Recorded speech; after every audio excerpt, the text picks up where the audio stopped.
भगवान श्री कृष्ण द्वारा युद्ध की भूमि पर अर्जुन को दिया गया अधिकार व कर्तव्य का ज्ञान सबसे सर्वश्रेष्ठ ज्ञान में से एक है।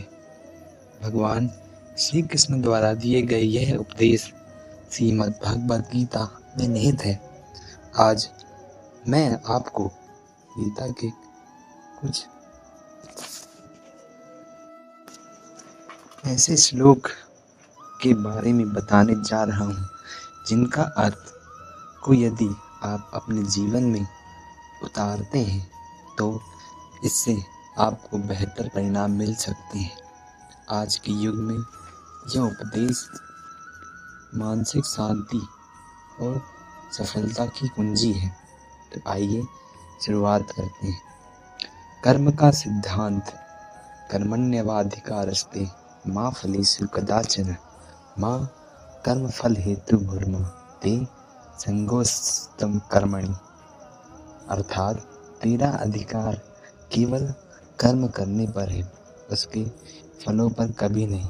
इसलिए तू फल की इच्छा से कर्म मत कर और ना ही तेरी आसक्ति अकर्म में हो। द्वितीय, आत्म की अमरता। नैनम छिदन्ति शस्त्राणि नैनम दहति पावकः न चैनम केनद्यन्त्यापो न शोष्यति मारुतः। अर्थात इस आत्मा को न शस्त्र काट सकते हैं, न आग जला सकती है, न जल भिगो सकता है और न वायु सुखा सकती है। मंत्र का नियंत्रण। चंचलम ही मनः कृष्ण प्रमाथि बलभद्रणम तस्याहम निर्गम मन्ये वायोरिव दुष्करम। अर्थात हे कृष्ण, यह मन बड़ा चंचल है, प्रमथन है, स्वभाव वाला और बलवान है। इसे रोकना वायु को रोकने जैसा कठिन है। कृष्ण का उत्तर अभ्यास और वैराग्य से इसे वश में किया जा सकता है। क्रोध का दुष्परिणाम। क्रोधात् भवति सम्मोहो, सम्मोहो स्मृतिबिम्बम्, स्मृति भ्रंशा बुद्धिनाशो, बुद्धिनाशपति प्रणश्यति। अर्थात क्रोध से भ्रम पैदा होता है, भ्रम से बुद्धि व्यर्ग होती है, जब बुद्धि व्यर्ग होती है तो तर्क नष्ट हो जाता है और जब तर्क नष्ट होता है तब व्यक्ति का पतन हो जाता है। श्री कृष्ण कहते हैं स्थित प्रज्ञ, स्थिर बुद्धि, दुखेश मनो दिग्मनः, सुखेश विगत स्पृह, वीतराग भय क्रोध, स्थित धीर मनोच्यते। अर्थात इसका मन दुखों में विचलित नहीं होता, सुखों की लालसा नहीं करता और जो राग भय तथा क्रोध से मुक्त है वही स्थिर बुद्धि वाला मुनि है। श्रद्धा और ज्ञान। श्रद्धा वल्लभते ज्ञानम तत्परः, सेन्द्रिय ज्ञानम लब्ध्वा पराम शांति मचीर्णयति।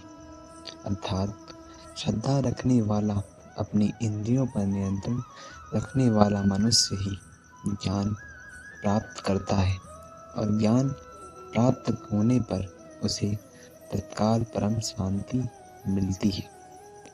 योग की परिभाषा। योगस्थः कर्माणि संगत त्यक्त्वा धनंजय, सिद्ध सिद्ध्यो समाः भूत्वा समत्वम योगम उच्यते। अर्थात हे अर्जुन, जय पराजय की चिंता छोड़कर समभाव में स्थित होकर अपना कर्म कर, ये समत्व योग कहलाता है। ईश्वर का अवतार। यदा यदा हि धर्मस्य ग्लानिर्भवति भारत अभ्युत्थानमधर्मस्य तदात्मानं सृजामि। अर्थात जब जब धर्म की हानि होती है और अधर्म बढ़ता है तब तब मैं स्वयं को प्रकट करता हूँ। सज्जनों की रक्षा। परित्राणाय साधूनां विनाशाय च दुष्कृतां धर्म संस्थापनार्थाय संभवामि युगे युगे। अर्थात सज्जनों के उद्धार के लिए, पापियों के विनाश के लिए और धर्म की स्थापना के लिए मैं युग युग में प्रकट होता हूँ। इच्छाओं का त्याग विहाय कामान्यः सर्वोन्नति स्मच्चरति निःस्पृहः निर्ममो निकारः स शांति दिगच्छति। अर्थात जो मनुष्य सभी इच्छाओं को त्याग कर ममता और अहंकार रहित होकर जीता है वही शांति पाता है। स्वयं का उद्धार उद्देरद तमनात्मा न ताम्न नमन सदा इति आत्मेव हन्यतमनो बंधुरत्मेव विपुत्मनः। अर्थात मनुष्य को अपने द्वारा अपना उद्धार करना चाहिए। आप स्वयं ही अपने मित्र हैं और स्वयं ही अपने शत्रु।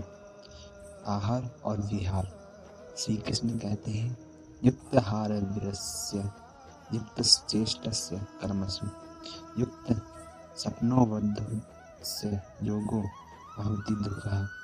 अर्थात जिसका भोजन घूमना फिरना काम करना और सोना जागना संयमित है उसका योग ही दुखों का नाश करता है। श्रद्धा का स्वरूप सात्वन रूपा सर्वस्य श्रद्धा भवति भारत।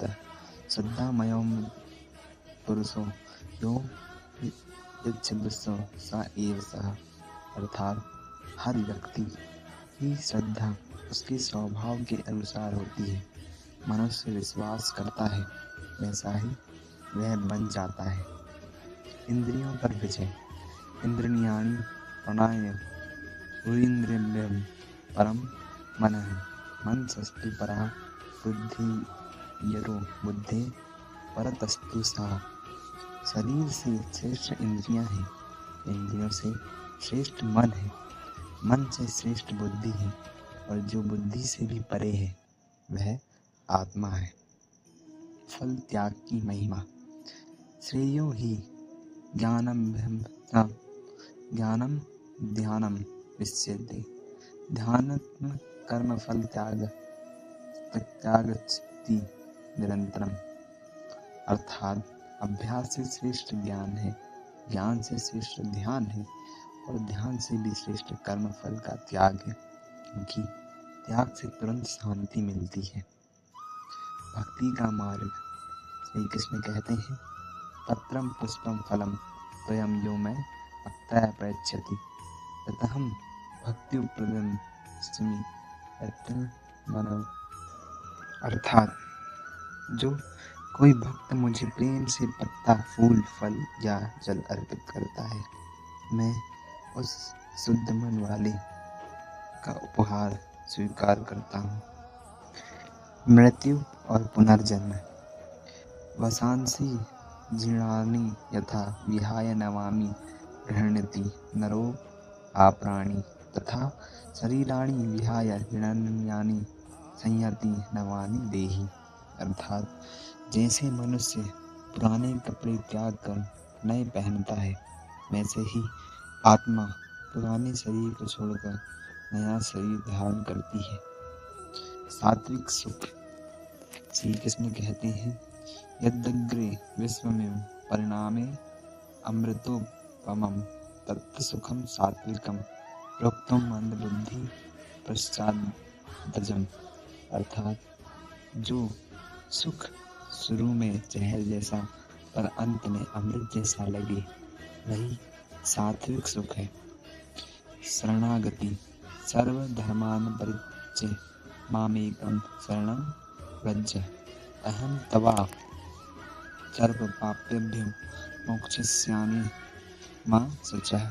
अर्थात सब धर्मों को मुझ पर छोड़कर मेरी शरण में आ जा, मैं तुझे सभी पापों से मुक्त कर दूंगा, शोक मत कर। मैं आशा करता हूँ कि आपको यह 19 श्री कृष्ण द्वारा कहे गए श्लोक और उनके द्वारा कही गई बातें हमेशा अपने जीवन में अपनाएंगे और अपने जीवन को सुखद एवं समृद्ध बनाएंगे। मैं आशा करता हूँ कि आपको ये वीडियो पसंद आई होगी। अगली और इससे अधिक अति महत्वपूर्ण वीडियो मैं आने वाले समय में आपको पास पहुंचाता रहूँगा। तो इसलिए इस चैनल को सब्सक्राइब कर लीजिए। मिलते हैं अगले वीडियो में। अभी के लिए जय श्री कृष्ण।